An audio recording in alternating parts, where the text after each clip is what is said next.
ఆంధ్రప్రదేశ్ పర్యాటక రంగాన్ని ప్రపంచ స్థాయికి తీసుకెళ్లే లక్ష్యంతో విజయవాడ పున్నమిఘాట్లో నిర్వహించిన ఆవకాయ అమరావతి ఫెస్టివల్ ఒక అద్భుతమైన వేడుకగా నిలిచింది.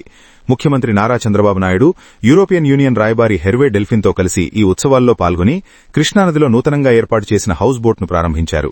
పర్యాటక రంగాన్ని కేవలం వినోదంగానే కాకుండా ఒక క్రియేటివ్ ఎకానమీగా మార్చి రాష్ట్ర ఆర్థిక వ్యవస్థకు ఊతమిస్తామని సీఎం ప్రకటించారు. బాపట్ల జిల్లాలోని సూర్యలంక బీచ్ను గోవా తరహాలో అంతర్జాతీయ హంగులతో తీర్చిదిద్దుతామని, రాబోయే 10 ఏళ్లలో పర్యాటక రంగంలో 1,00,000 గదులను అందుబాటులోకి తెస్తామని వెల్లడించారు. అమరావతి నగరాన్ని ప్రపంచంలోనే అత్యంత శక్తివంతమైన గ్రీన్ఫీల్డ్ సిటీగా నిర్మిస్తామని ధీమా వ్యక్తం చేశారు. ఆవకాయ అనేది కేవలం వంటకం మాత్రమే కాదని, తెలుగువారి ఆతిథ్యానికి, సంస్కృతికి చిహ్నమని సీఎం కొనియాడారు. తెలుగు సినిమా సృజనాత్మకతకు చిరునామా అని, ఎన్టీఆర్ నుంచి బాహుబలి, ఆర్ఆర్ఆర్ వరకు తెలుగు చిత్ర పరిశ్రమ ప్రపంచ స్థాయికి ఎదిగిందని ప్రశంసించారు.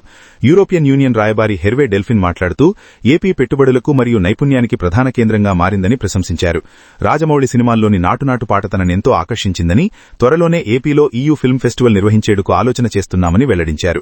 బ్యాంక్ ఆఫ్ బరోడా నివేదిక ప్రకారం దేశంలో వస్తున్న పెట్టుబడుల్లో 25% ఏపీకే రావడం విశేషమని, ఇది మన రాష్ట్ర బ్రాండ్ ఇమేజ్కు నిదర్శనమని ముఖ్యమంత్రి పేర్కొన్నారు.